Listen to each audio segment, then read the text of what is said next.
خواتین و حضرات السلام علیکم۔ پروگرام ہے نور حیات اور میں ہوں آپ کا میزبان ڈاکٹر آصف جان۔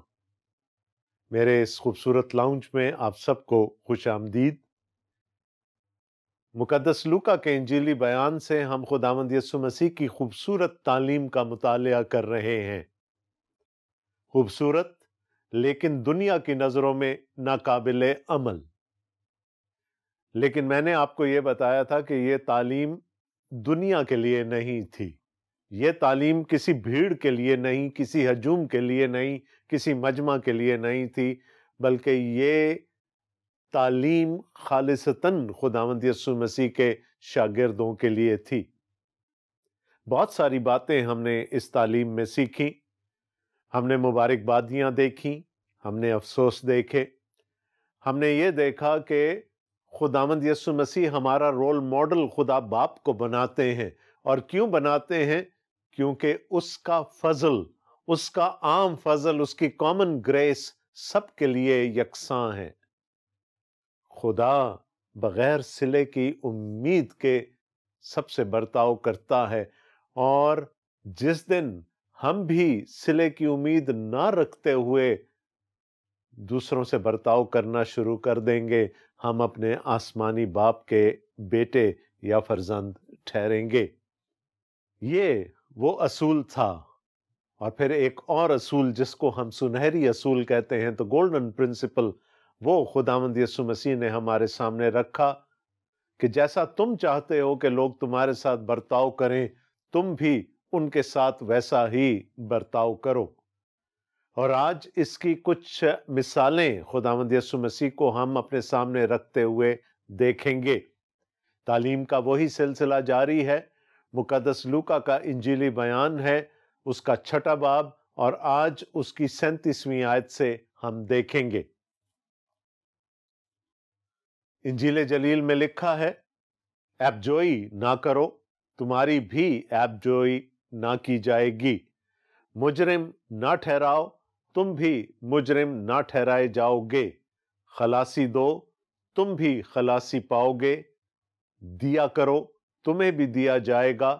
اچھا پیمانہ داب داب کر اور ہلا ہلا کر اور لبریز کر کے تمہارے پلے میں ڈالیں گے، کیونکہ جس پیمانہ سے تم ناپتے ہو اسی سے تمہارے لیے ناپا جائے گا۔ وہی بات کہ جیسا تم چاہتے ہو کہ لوگ تمہارے ساتھ سلوک کریں، برتاؤ کریں، تم بھی ان کے ساتھ ویسا ہی برتاؤ کرو۔ اب خداوند یسوع مسیح ہم سے کیا کہہ رہے ہیں؟ عیب جوئی نہ کرو، تمہاری بھی عیب جوئی نہ کی جائے گی۔ مجرم نہ ٹھہراؤ، تم بھی مجرم نہ ٹھہرائے جاؤ گے۔ پچھلی دفعہ ہم اس بات پر بحث کر رہے تھے کہ اس دنیا میں کوئی بھی راست باز نہیں، کوئی بھی ایک شخص کھڑا ہو کر یہ دعویٰ نہیں کر سکتا کہ وہ راست باز ہے، وہ صادق ہے۔ اور پھر جب ہم سب گناہگار ہیں، اور گناہگار ہوتے ہوئے خدا نے ہم پر رحم کیا، ہم پر فضل کیا اور ہمیں بچا لیا، تو پھر کیوں نہ ہم بھی اپنے بھائی پر، اپنی بہن پر رحم کریں، فضل کریں، ان کو بھی بچانے کی کوشش کریں۔ کیا لکھا ہے؟ عیب جوئی نہ کرو، تمہاری بھی عیب جوئی نہ کی جائے گی۔ مجرم نہ ٹھہراؤ، تم بھی مجرم نہ ٹھہرائے جاؤ گے۔ خداوند یسوع مسیح کہہ رہے ہیں کہ جو معیار تم خود اپنے لیے قائم کرو گے، اسی معیار پر تم بھی ناپے جاؤ گے۔ کیا اگر مجھے اپنے بھائی کی زندگی میں یا بہن کی زندگی میں کوئی گناہ نظر آتا ہے تو کیا میں اس کی نشاندہی نہ کروں؟ یہ مطلب نہیں ہے خداوند یسوع مسیح کا، کیونکہ اگر ہم ایسا کریں گے تو پھر ہم اپنے بھائی کو یا اپنی بہن کو کبھی بھی نہیں بچا پائیں گے۔ ہمیں لوگوں کے گناہ ان کے سامنے لانے ہوں گے۔ لیکن یہاں جب خداوند یسوع مسیح کہتے ہیں کہ عیب جوئی نہ کرو، تمہاری بھی عیب جوئی نہ کی جائے گی، تو خداوند یسوع مسیح کہہ رہے ہیں کہ جج کی کرسی میں بیٹھ کر فیصلہ نہ صادر کر دو کہ یہ گناہگار ہے اور اس کو سزا ملنی چاہیے۔ مجرم نہ ٹھہراؤ، دونوں چیزوں کو اکٹھا کر کے پڑھیں. آپ جوئی نہ کرو، مجرم نہ ٹھہراؤ. ججمنٹ کا کام، عدالت کا کام صرف خدا کا ہے، کیونکہ وہ واحد ہستی ہے جو صادق بھی ہے اور راست باز بھی ہے، اور وہ علیم کل بھی ہے. اس کو تمام حالات اور واقعات کا علم بھی ہے. جج کا کام، منصف کا کام صرف اور صرف وہی کر سکتا ہے. اگر میں وہ گناہ نہیں کرتا جو میرا بھائی کرتا ہے یا جو مجھے اس کی زندگی میں نظر آتا ہے، تو اس کا یہ مطلب نہیں کہ میں گناہگار نہیں ہوں. I might be sinning in a different way. ہم سب گناہگار ہیں. تو جب سب گناہگار ہیں تو کیا میں اپنے بھائی پر فیصلہ صادر کر سکتا ہوں کہ وہ تو گناہگار ہے اور میں راست باز ہوں، میں صادق ہوں؟ نہیں، ایسا ہو نہیں سکتا، اور نہ ہی ایسا ہمیں کرنا چاہیے. اناجیلی بیانات میں ہی کسی اور مقام پر خداوند یسوع مسیح نے بیان کر دیا کہ اگر تیرا بھائی تیرے خلاف گناہ کرتا ہے تو پوشیدگی میں لے جا کر اس کو سمجھا. اگر وہ تیری نہ مانے تو پھر کلیسیا کے بزرگوں کو اپنے ساتھ لے جا، اور اگر وہ کلیسیا کے بزرگوں کی بھی نہ مانے تو پھر اس کو کلیسیا کے سامنے لے کر آؤ. یہ نہیں کہا جا رہا کہ ہم کسی کے گناہ کی نشاندہی نہ کریں. کہا یہ جا رہا ہے کہ ہم اس طور سے ایپ جوئی نہ کریں کہ اپنے آپ کو تو راست باز سمجھے اور دوسروں کو گناہگار، یا جج کی کرسی میں بیٹھ کر یہ فیصلہ صادر کر دیں کہ یہ تو خدا کی بادشاہی میں جائے گا اور یہ خدا کی بادشاہی میں نہیں جا سکتا. آپ کو یاد ہے نا، فقیہوں اور فریسیوں اور کاہنوں نے بھی اس قسم کی فہرستیں بنا رکھی تھیں. ان کے کہنے کے مطابق گناہگار خدا کی بادشاہی میں نہیں جا سکتے تھے، ایز اف کہ ان کی اپنی زندگیوں میں کوئی گناہ نہیں تھا. جتنی ریاکاری ہمیں یسوع مسیح کی تعلیم سے ان کی زندگیوں میں نظر آتی ہے، شاید وہ گناہگاروں کی اور محصول لینے والوں کی زندگیوں میں بھی ہمیں نظر نہیں آتی. وہ کہتے تھے گناہ کرنے والے خدا کی بادشاہی میں داخل نہ ہوں گے، محصول لینے والے خدا کی بادشاہی میں داخل نہ ہوں گے، قسمیاں خدا کی بادشاہی میں داخل نہ ہوں گی، غیر یہودی جینٹائلز خدا کی بادشاہی میں داخل نہ ہوں گے. اور پھر ٹو ٹاپ دا لسٹ، سامری تو ہو ہی نہیں سکتا کہ خدا کی بادشاہی میں داخل ہو سکیں. انہوں نے اپنا فیصلہ تک صادر کر رکھا تھا. خداوند یسوع مسیح یہ کہہ رہے ہیں کہ اگر تم ایپ جوئی کرو گے، تم مجرم ٹھہراؤ گے، تو اسی طور سے تم بھی مجرم ٹھہرائے جا سکو گے، because you are no different to your brother اور ٹو یور سسٹر. سب ایک کشتی کے سوار ہیں. میرا بھائی بھی، میری بہن بھی اتنی ہی گناہگار ہیں جتنا میں ہوں. تو اگر میں یہ فیصلہ کر دوں کہ وہ خدا کی بادشاہی میں نہیں جا سکتا، تو پھر مجھے کیا امید ہے کہ میں خدا کی بادشاہی میں جا سکوں گا؟ یسوع مسیح نے کہا ڈونٹ بی ججمنٹل. ہاں، نشاندہی ضرور کرو گناہ کی، لیکن اس نیت سے کہ اپنے بھائی کو یا اپنی بہن کو بچا لو. دیا کرو، تمہیں بھی دیا جائے گا. اگر ہم یہ کہیں گے کہ یہ سارا کچھ جو ہمارے پاس ہے یہ ہمارا ہے اور اسے دبا کر کہیں رکھ دیں گے، تو پھر شاید بوقت ضرورت ہمیں بھی کوئی دینے کے لیے نہیں آئے گا. دیا کرو، تمہیں بھی دیا جائے گا، اچھا پیمانہ داب داب کر اور ہلا ہلا کر اور لبریز کر کے تمہارے پلے میں ڈالیں گے، کیونکہ جس پیمانہ سے تم ناپتے ہو اسی سے تمہارے لیے بھی ناپا جائے گا. اگر آپ نے کاغذ کی تھیلیوں میں کبھی چاول یا چینی یا آٹا یا دالیں لی ہوں تو آپ کو معلوم ہوگا کہ جب کاغذ کی تھیلی میں وہ جنس ڈالی جاتی ہے تو کئی دفعہ وہ تھیلی سے باہر آنے لگتی ہے. پھر تھیلی کو ہلایا جاتا ہے، اس کو دبایا جاتا ہے تاکہ مزید جگہ پیدا ہو جائے، تاکہ اور چیز اس کے اندر ڈالی جا سکے. وہی بات یہاں پر خداوند یسوع مسیح کر رہے ہیں کہ اگر کھلے ہاتھ سے دو گے، کھلے دل سے دو گے، تو پھر تمہارے لیے بھی داب داب کر اور ہلا ہلا کر اور لبریز کر کے تمہارے پلے میں ڈالا جائے گا، کیونکہ جس پیمانہ سے تم ناپتے ہو اسی پیمانہ سے تمہارے لیے ناپا جائے گا۔ Another of our golden principles here.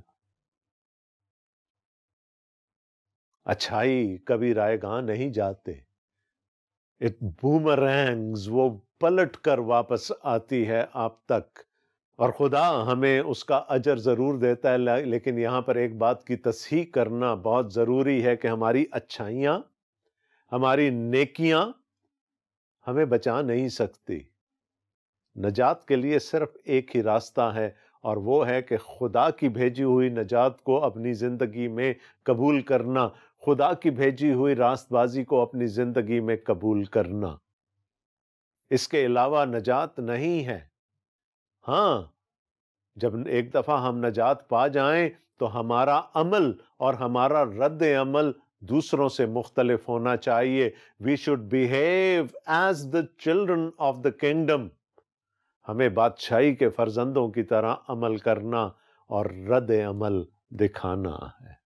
اور پھر خداوند یسوع مسیح نے اس بات کو سمجھانے کے لیے ایک اور تمثیل کہی، اور اس نے ان سے ایک تمثیل بھی کہی کہ کیا اندھے کو اندھا راہ دکھا سکتا ہے؟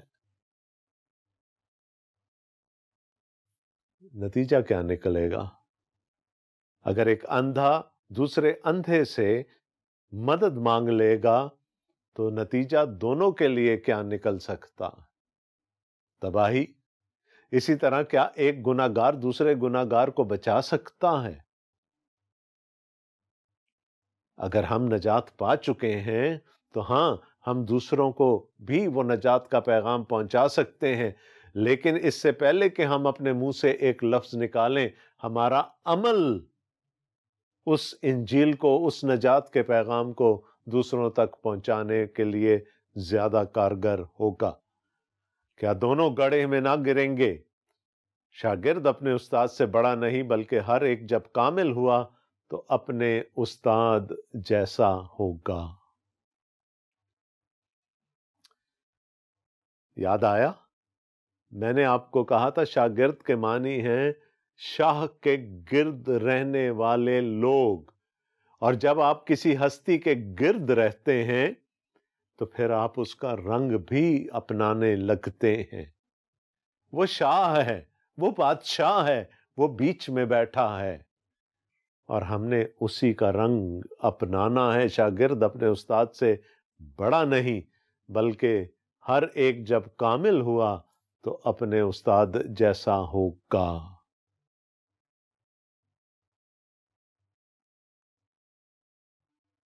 معیار پھر بہت بلند ہے۔ پچھلے ہفتے ہم نے دیکھا تھا کہ تم اپنے آسمانی باپ جیسے ہوگے۔ آج خداوند یسوع مسیح اپنے آپ کو اس معیار پر رکھ رہے ہیں کہ مجھ تک پہنچنا ہے تو پھر میرے رد عمل کو دیکھ لو۔ جیسا میں بیہیو کرتا ہوں ویسا کرنا ہوگا۔ یاد رہے کہ خداوند یسوع مسیح کو غصہ بھی آتا تھا، وہ لوگوں کی تنبیہ بھی کرتے تھے، لیکن کیا وہ غصہ اس شخصیت پر ہوتا تھا یا پھر اس گناہ پر جس کے وہ زیر اثر تھا؟ خداوند یسوع مسیح کا مطمع نظر ہمیشہ لوگوں کو بچانا تھا، ان کی تحقیر کرنا نہیں۔ آئیے آگے دیکھتے ہیں ہمیں کیا بتایا جا رہا ہے۔ تو کیوں اپنے بھائی کی آنکھ کے تنکے کو دیکھتا ہے اور اپنی آنکھ کے شیطیر پر غور نہیں کرتا؟ اور جب تو اپنی آنکھ کے شیطیر کو نہیں دیکھتا تو اپنے بھائی سے کیوں کر کہہ سکتا ہے کہ بھائی لا اس تنکے کو جو تیری آنکھ میں ہے نکال دوں؟ اے ریاکار، پہلے اپنی آنکھ میں سے تو شیطیر نکال، پھر اس تنکے کو جو تیرے بھائی کی آنکھ میں ہے اچھی طرح دیکھ کر نکال سکے گا۔ ایک اور تمثیل خداوند یسوع مسیح نے یہاں پر بیان کر دی۔ تنکا اور شیطیر کیا ہیں؟ گناہ۔ ہو سکتا ہے میرے بھائی کی زندگی سے بڑا گناہ میری اپنی زندگی میں ہو، لیکن مجھے اپنا گناہ تو بالکل چھوٹا سا اور اپنے بھائی کا چھوٹا گناہ بھی بہت بڑا نظر آتا ہے۔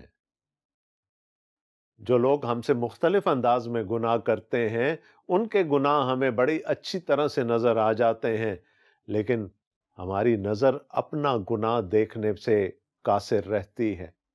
یہاں پر خداوند یسوع مسیح کیا کہہ رہے ہیں کہ دوسرے کا گناہ تو نظر آ گیا، اپنا گناہ اپنی ہی آنکھوں سے اوجھل ہے، چاہے وہ اس بھائی کے گناہ سے بڑا ہی کیوں نہ ہو۔ خداوند یسوع مسیح کیا کہنا چاہ رہے ہیں یہاں کہ پہلے اپنے آنکھ کے شیطیر کو تو نکال لے، اپنی زندگی کے اس بڑے گناہ کو تو نکال لے، پہلے خود تو نجات کے تجربے سے گزر جا، تو پھر اپنے بھائی سے کہہ سکتا ہے کہ ہاں میرے بھائی، تیری زندگی میں یہ گناہ ہے جو تیرے لیے خطرناک ثابت ہو سکتا ہے، تو بھی میری طرح خدا کی بھیجی ہوئی اس نجات میں شریک ہو جا۔ لیکن یہاں کیا ہوتا ہے؟ ہم اپنی آنکھ کے شیطیر پر تو فخر کرتے ہیں، ہم اپنی زندگی کے گناہوں پر تو فخر کرتے ہیں، ان کو تو گناہ مانتے ہی نہیں، اور بڑے آرام سے ہم منصف کی کرسی پر بیٹھ کر اپنے بھائی کے خلاف، اپنی بہن کے خلاف فیصلہ صادر کر دیتے ہیں۔ یہ گناہگار ہے، یہ سزا کے لائق ہے، یہ جہنم کی سزا کے لائق ہے، یہ خدا کی بادشاہی میں داخل نہیں ہو سکتا۔ تو ایسے شخص کے بارے میں خداوند یسوع مسیح یہاں کیا کہہ رہے ہیں؟ اے ریاکار، ہپوکریٹ، دوغلا، جس کی زندگی میں دغلاپا ہو، جو باہر سے کچھ ہو اور اندر سے کچھ ہو۔ باہر سے تو اس نے راست بازی کا لبادہ اوڑھا ہوا ہے، لیکن اپنی زندگی میں بڑے بڑے گناہ، اپنی باطنی زندگی میں بڑے بڑے گناہ لیے پھر رہا ہے۔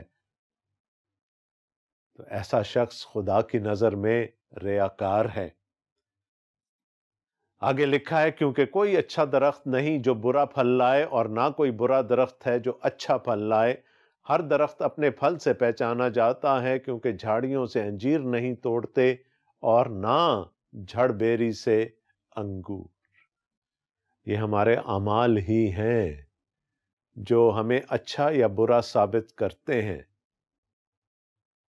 لیکن اعمال کے لیے اندر سے پاک ہونا، اندر سے ٹرانسفارم ہونا، اندر سے تبدیلی ضروری ہے۔ اگر باطن ہی نہیں بدلا، اگر وہ درخت ہی برا ہے، تو پھر اس پہ اچھا پھل نہیں لگ سکتا۔ لیکن اگر اندر سے تبدیلی آ گئی ہے، اندر سے ٹرانسفارمیشن ہو گئی ہے، تو پھر اچھے پھل آنے کی توقع رکھی جا سکتی ہے۔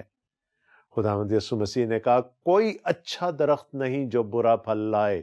وہ جو ایک دفعہ نجات کے تجربے میں سے گزر گیا، وہ جس کے باطن میں تبدیلی آ گئی، ایسا ہو ہی نہیں سکتا کہ پھر وہ برا پھل لے کر آئے۔ لیکن جو تبدیل نہیں ہوا، یہ بھی نہیں ہو سکتا کہ اس کی زندگی میں کوئی اچھا پھل لگے۔ ہر درخت اپنے پھل سے پہچانا جاتا ہے، کیونکہ جھاڑیوں سے انجیر نہیں توڑتے، نہ جھڑ بیری سے انگور۔ آئیے آگے دیکھتے ہیں کہ کیا سکھایا جا رہا ہے۔ اچھا آدمی اپنے دل کے اچھے خزانہ سے اچھی چیزیں نکالتا ہے، اور برا آدمی برے خزانہ سے بری چیزیں نکالتا ہے، کیونکہ جو دل میں بھرا ہے وہی اس کے منہ پر آتا ہے۔ اچھا درخت برا پھل نہیں لا سکتا، اور نہ ہی برا درخت اچھا پھل لا سکتا ہے۔ اسی بات کو یہاں پر مزید آگے بڑھایا جا رہا ہے کہ اچھا آدمی اپنے دل کے اچھے خزانہ سے اچھی چیزیں نکالتا ہے۔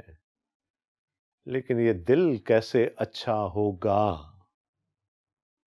دل تو ہیلے باز ہے، دل تو ہمیں برائی کی طرف راغب کرتا ہے۔ لیکن یہاں پر خداوند یسوع مسیح کہہ رہے ہیں، اچھا آدمی اپنے دل کے اچھے خزانہ سے اچھی چیزیں نکالتا ہے۔ یہ اس ٹرانسفارمڈ زندگی کی بات ہو رہی ہے، اس شخص کی بات ہو رہی ہے جو نجات کے تجربہ میں سے گزر چکا، جو نئی پیدائش کے تجربہ میں سے گزر چکا، جس کا اندرون تبدیل ہو چکا ہے، جس کا دل تبدیل ہو چکا ہے، ہارٹ ٹرانسپلانٹ ہو چکا ہے۔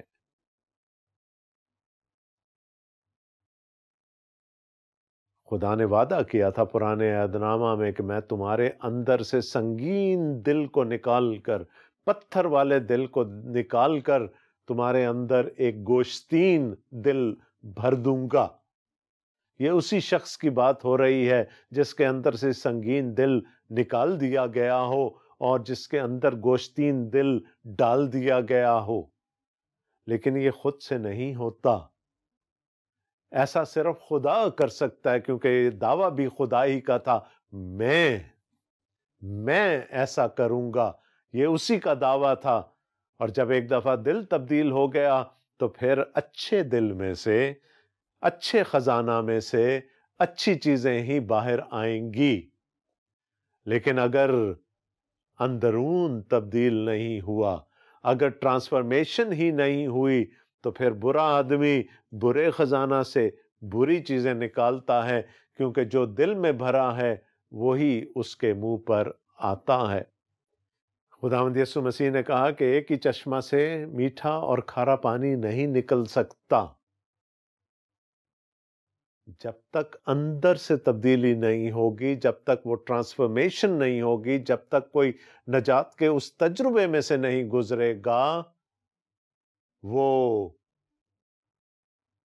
اچھا نہیں کہلا سکتا۔ لکھا ہے اچھا آدمی اپنے دل کے اچھے خزانہ سے اچھی چیزیں نکالتا ہے۔ وہ خزانہ کیسے ملے گا، دل کیسے تبدیل ہوگا، اس کے لیے ہمیں خدا کے فضل پر بھروسہ کرنا پڑے گا، خدا کی بھیجی ہوئی اس راست بازی کو، خدا کی بھیجی ہوئی اس نجات کو قبول کرنا پڑے گا جو خداوند یسوع مسیح کی صورت میں ہمیں دستیاب ہے۔ آگے خداوند یسوع مسیح ایک گلہ کر رہے ہیں، جب تم میرے کہنے پر عمل نہیں کرتے تو کیوں مجھے خداوند خداوند کہتے ہو؟ خداوند کے معنی ہیں مالک کے۔ جب ہم خداوند یسوع مسیح کے سامنے سرنڈر کر دیتے ہیں، جب ہم اس کو اپنا خداوند مان لیتے ہیں، تو ضرور ہے کہ ہم اس کے کہنے میں رہیں۔ ایک غلام اپنے آقا کے کہے کو نہیں ٹال سکتا، چاہے اس کو وہ کتنا ہی برا لگے، اس کو اپنے آقا کے کہے پر عمل کرنا ہوتا ہے۔ اسی طرح ہم جس کو اپنا مالک مانتے ہیں، ہمیں اس کی بات نبھانی پڑتی ہے۔ یہاں پر خداوند یسوع مسیح یہ کہہ رہے ہیں کہ منہ سے تو تم مجھے خداوند خداوند بلاتے ہو، لیکن میرے کہے پر عمل نہیں کرتے۔ اب آپ کہیں گے یہ کیسے ہو سکتا ہے کہ اگر کسی نے اس کو اپنی زندگی کا مالک مان لیا، کسی نے اس کو خداوند مان لیا، تو وہ کیسے اس کی بات سے انکار کر سکتا ہے؟ ایک چھوٹی سی مثال آپ کو دینا چاہوں گا۔ رسولوں کے اعمال کی کتاب کے 11ویں باب میں ایک کہانی ہمیں ملتی ہے۔ پطرس رسول نے رویا میں اپنے سامنے آسمان سے ایک چادر کو اترتے ہوئے دیکھا۔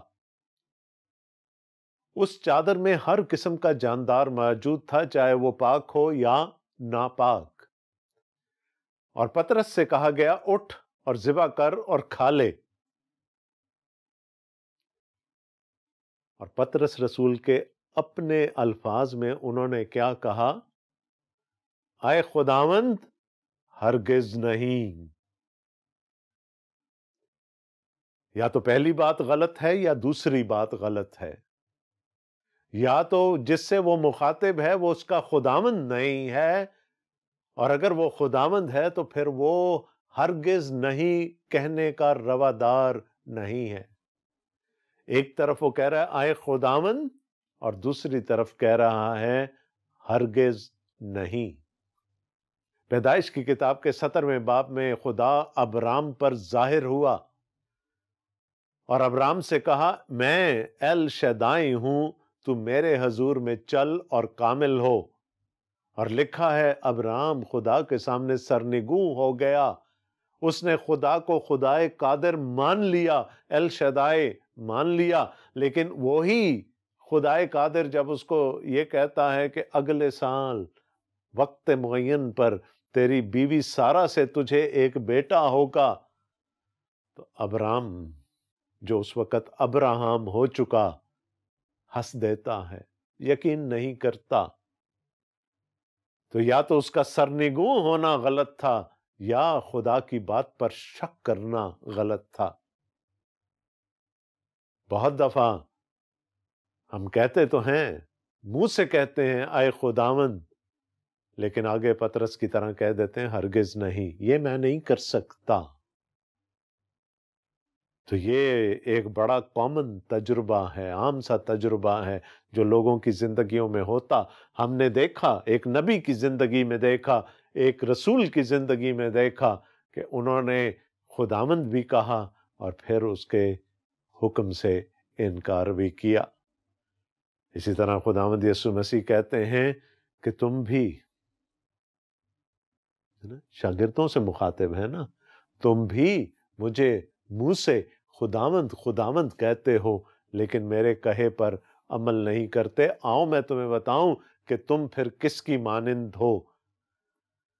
جو کوئی میرے پاس آتا اور میری باتیں سن کر ان پر عمل کرتا ہے، میں تمہیں جتاتا ہوں کہ وہ کس کی مانند ہیں۔ آگے خداوند یسوع مسیح مثالیں دینے جا رہے ہیں۔ وہ اس آدمی کی مانند ہے جس نے گھر بناتے وقت زمین گہری کھود کر چٹان پر بنیاد ڈالی۔ جب طوفان آیا اور سیلاب اس کے گھر سے ٹکرایا تو اسے ہلا نہ سکا کیونکہ وہ مضبوط بنا ہوا تھا۔ وہ جو ایمان لے آتا ہے، وہ جو یسوع کو خداوند مان لیتا ہے، خداوند یسوع مسیح کہتے ہیں وہ اس شخص کی مانند ہے جس نے چٹان کو کھودا، گہری بنیاد ڈالی اور پھر اس پر اپنا مکان تعمیر کیا۔ وہ مکان پختہ ہے اور کسی بھی خطرناک صورتحال میں، چاہے طوفان آئے، چاہے سیلاب آئے، چاہے آندھی آئے، وہ مکان کھڑا رہے گا۔ لیکن دوسری طرف خداوند یسوع مسیح کہتے ہیں لیکن جو سن کر عمل نہیں لاتا وہ اس آدمی کی مانند ہے جس نے زمین پر گھر کو بے بنیاد بنایا۔ جب سیلاب اس پر زور سے آیا تو وہ فی الفور گر پڑا اور وہ گھر بالکل برباد ہوا۔ آن دا کنٹرری، اس کے بالکل برعکس وہ شخص ہے جو خداوند یسوع مسیح کو منہ سے خداوند تو کہتا ہے لیکن اس کے کہے پر عمل نہیں کرتا، اس کی بنیاد نہیں ہے، وہ گر جائے گا۔ وہ ذرا سے حالات سنگین ہوئے وہ مڑ جائے گا۔ خوبصورت تعلیم خداوند یسوع مسیح کی ہم نے پڑھی، اس پر غور کیا۔ وقت ہے کہ اس پر عمل کیا جائے۔ اگر عمل نہیں کریں گے تو بے بنیاد رہیں گے، بے بنیاد رہیں گے تو پھر نہ 3 میں اور نہ 13 میں، لیکن اگر عمل کر لیا تو پھر ہم خدا کی بادشاہی کے فرزند رہیں گے۔ ہمارا ایمان کبھی بھی ڈاواڈول نہیں ہوگا اور ہم خدا کی بادشاہی کے فرزند بن کر رہیں گے اور خدا کی بادشاہی میں داخل کیے جائیں گے۔ آمین۔ خداوند آپ سب کو بڑی برکت دے۔ اگلے پروگرام میں پھر ملاقات ہوگی۔ خدا حافظ۔